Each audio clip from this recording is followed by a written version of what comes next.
एक रविवारची सकाळ. अनपेक्षितपणे एक पाहुणा घरी आला. तो माझा लहानपणीचा मित्र. तेव्हा आम्ही एकमेकांच्या शेजारीच राहत होतो. पण गेल्या 35 वर्षात आमची गाठभेट झाली नव्हती. आज अचानक काही न कळवता तो आपल्या मुलाला घेऊन आला. आम्ही शेवटचं भेटलो त्यानंतर बरंच काही घडून गेलं होतं. एकेकाळचा देखणा विशीच्या आतला तरुण असलेला तो मित्र आता बुटका थकलेला दिसत होता. डोक्याचे केस विरळ झालेले, पोट सुटलेलं. तेव्हा केवढ्या आत्मविश्वासाने तो बोलायचा, गप्पा मारायचा. पण आता जरा घाबरत गुटमळतच बोलत होता. मी त्याला कशी दिसले असेल कोण जाणे. त्याला भेटून मला खूप आनंद झाला. लहानपणी आम्ही एकत्र घालवलेला काळ आठवला. तो खूप छान होता. मनाच्या कोपऱ्यात कुठेतरी स्वच्छंदी दिवस मला आठवले. चित्रा आणि जगजीत सिंग यांनी गायलेली ती गझल, वो कागज की कश्ती वो बारिश का पाणी, या गाण्याचे शब्द ऐकून आजही कधीतरी डोळे पाणावतात माझे.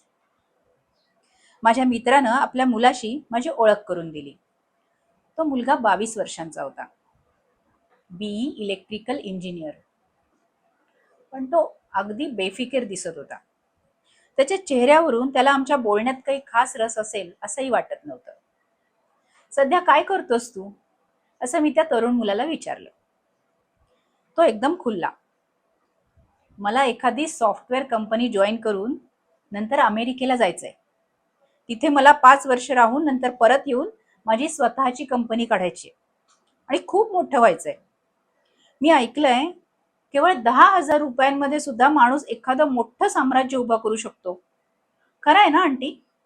त्यावर काय उत्तर द्यावं हेच मला कळेना. कारण एखादी कंपनी सुरू करायची म्हणजे त्यासाठी अपार मेहनत, परिश्रम, संघर्ष खूप करावं लागतं.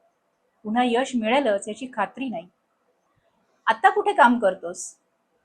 आता कुठेच काम करत नाहीये. मला एखाद्या चांगल्या सॉफ्टवेअर कंपनीत जॉईन व्हायचंय. अरे पण तुला प्रोग्रामिंगची काही पार्श्वभूमी, काही अनुभव आहे? नाही, पण मी झटपट शिकेन, माझी खात्री आहे. आणि आताच मला दुसरा कुठला जॉबही घ्यायचा नाहीये. पण आता जर मी सॉफ्टवेअर सोडून दुसरा कुठला जॉब घेतला तर फार फार तर 5-6 हजार रुपये पगार मिळेल मला. शिवाय मला साईटवर जावं लागेल ते वेगळंच. पैसाही फार मिळणार नाही. त्यामुळे सध्या मी कुठलीच नोकरी धरलेली नाही. आता माझ्या मित्राचा चेहरा इतका विवर्ण चिंताग्रस्त का दिसत होता ते माझ्या लक्षात आलं. तो लवकरच निवृत्त होणार होता आणि त्याचा असला मुलगा म्हणजे सुशिक्षित बेकार, नुसती मोठमोठी स्वप्न पाहणारा. स्वप्न पाहणं नेहमीच चांगलं असतं, पण त्या स्वप्नांना प्रत्यक्षात उतरवणं हे जास्त महत्वाचं असतं. टिस्कोचे चेअरमन मिस्टर जे जे इराणी यांचे शब्द मला आठवले.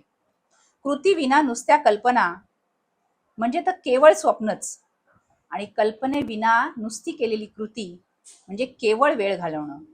पण कल्पना आणि कृती यांचा संगम झाला की त्यानेच जगात परिवर्तन घडू शकतं. एक शिक्षिका या नात्याने मला उपदेश देण्याची सवय, त्यामुळे त्याला आवडो वा न आवडो, त्यांनी मला सल्ला विचारो अथवा न विचारो, मी माझ्या मनातलं सगळं सरळ बोलून मोकळी झाले. आपल्या वडिलांबरोबर तो परत जायला निघाला तेव्हा त्याचा चेहरा उतरलेला होता. आपला देश नैसर्गिक संपत्तीने इतका समृद्ध आहे. भारताच्या उत्कृष्ट परंपरेच्या साक्षी असलेल्या वास्तू इथे आहेत. खरं तर इतकी सांस्कृतिक आणि भौगोलिक विविधता जगात इतरत्र फारच थोड्या ठिकाणी पाहायला मिळते. ओरिसा हे एक असं राज्य आहे जिथे निसर्ग सौंदर्य आणि त्याचबरोबर आपली सांस्कृतिक परंपरा पाहायला मिळते. जरा कोणार्कची आठवण काढा. ओडिसी नृत्य, पुरीची रथयात्रा, पटचित्र रंगकृती किती सुंदर. आपल्यापैकी बऱ्याच लोकांची अशी समजूत असते की त्या राज्यात पर्यटकांना आकर्षण ठरावं अशी तेवढीच स्थळ आहेत. पण त्या राज्यात एक स्थळ असंही आहे जे अत्यंत सुंदर रमणीय आहे, पण ते विशेष कोणाला माहितीच नाही. एक छोटस झोपाळलेलं गाव आहे चंदीपूर. बंगालच्या उपसागराकडे तोंड करून उभं असलेलं. इथे समुद्र प्रवाशांशी पाठशिवणीचा खेळ खेळत असतो. इथे दिसून येणारी एक विलक्षण गोष्ट म्हणजे समुद्र जवळपास 5 किलोमीटर आत जातो आणि पाणी सरल्यावर चांगली सपाट जमीन दृष्टीस पडते. या जमिनीवर आपण चालू शकतो, खेळू शकतो, इतकंच काय जीप सुद्धा चालवू शकतो. काही तासानंतर परत भरती येते. तेव्हा मात्र असं वाटतं की इथं काही घडलंच नव्हतं. प्रवासी समुद्रकिनारी बसून हा अभूतपूर्व चमत्कार पाहतात. भरती ओहोटीचा हा खेळ पाहणं एक रोमांचकारी अनुभव असतो. चंदीपूर हे भुवनेश्वर पासून 200 किलोमीटरवर आहे. तिथे एक छोटंसं गेस्ट हाऊस आहे. फार थोडे बाहेरचे लोक तिथे येतात. इथे बहुतांशी कोळ्यांचीच वस्ती आहे. मी अशीच एकदा त्या समुद्रकिनारी बसून ओहोटी कधी सुरू होते याची वाट बघत होते. मला लाट ओसरल्यावर त्या जमिनीवरून चालायचं होतं. मी समुद्राकडे बघत राहिले. आता लाटा ओसरत चालल्या होत्या, पण तरीही अजून चालत जाण्या एवढी जमीन काही दिसत नव्हती. कोळी लोक आपापल्या कामात व्यस्त होते. कधीही ओटी सुरू झाली की लाल रंगाचे खेकडे रेतीवर चालत येतात. जरा मोठ्या वयाची मुले खेकडे पकडत होती आणि लहान मुले शंख शिंपले वेचत होती. साड्या नेसलेल्या सावळ्या कणखर सडपातळ कोळी स्त्रिया मासे पकडण्यासाठी जाळी अंतरत होत्या आणि समुद्रकाठी बरेच लोक होते. तिथे मला एक लहान मुलगा भेटला. सुमारे 12 वर्षाचा असावा. तो आपल्या आईला जाळं अंतरायला मदत करत होता. ती दमली की तो पुढे जाऊन तिला मदत करायचा आणि तिला जेव्हा त्याच्या मदतीची गरज नसेल तेव्हा तो पुढे जाऊन खेकडे पकडायचा. त्याच्या एकंदर हालचालींवरून तो अगदी मजेत असल्याचं जाणवत होतं. तो किनाऱ्यावर हिंडता हिंडता माझ्याजवळ आला आणि मी त्याचे खेकडे विकत घेईन असं त्याला वाटल्यामुळे तो थांबला. ताजे खेकडे घेणार का? तो म्हणाला. अरे मी खेकडे खात नाही, पण मला बोलायचंय तुझ्याशी, मी म्हणाले. मग तो माझ्याजवळ येऊन पायरीवर बसला. त्या पायऱ्या खास प्रवाशांसाठीच बांधलेल्या होत्या. मी त्या मुलाकडे नीट निरखून बघितलं.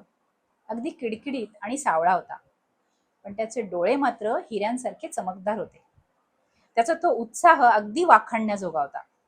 त्याच्या अंगात एक छोटीशी विजार होती, भिजून चिंब झाला होता, पण त्याच्या वागण्यात कुठेही बुजरेपणा अवघडलेपणा नव्हता.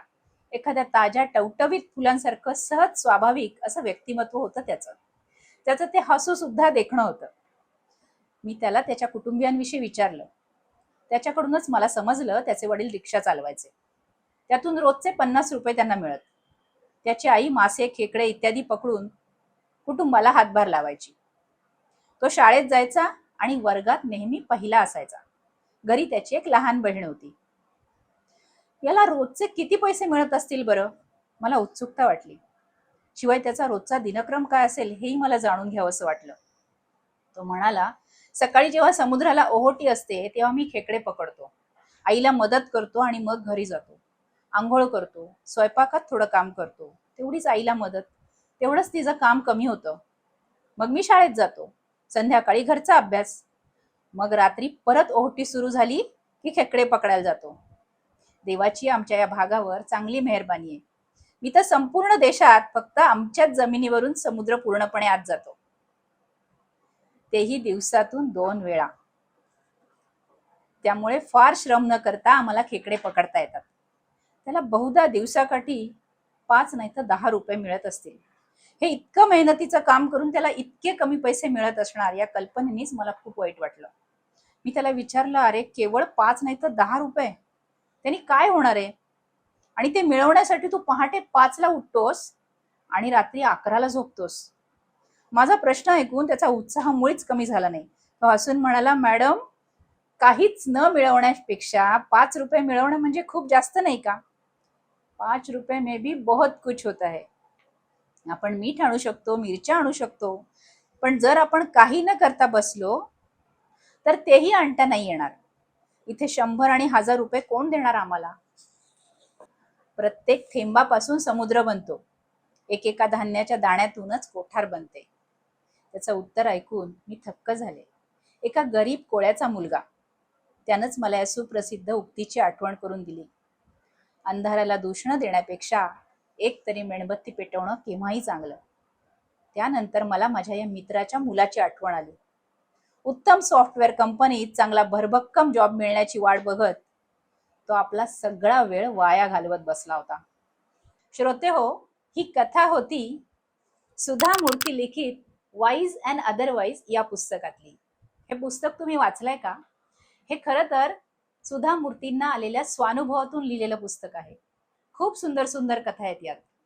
पुस्तक मिळालं तर नक्की वाचा, आणि यातल्या कथा ऐकायच्या असतील तर आपल्या ऐकाल तरी वाचाल या चॅनलला नक्की लाईक करा, शेअर करा आणि सबस्क्राईब करा.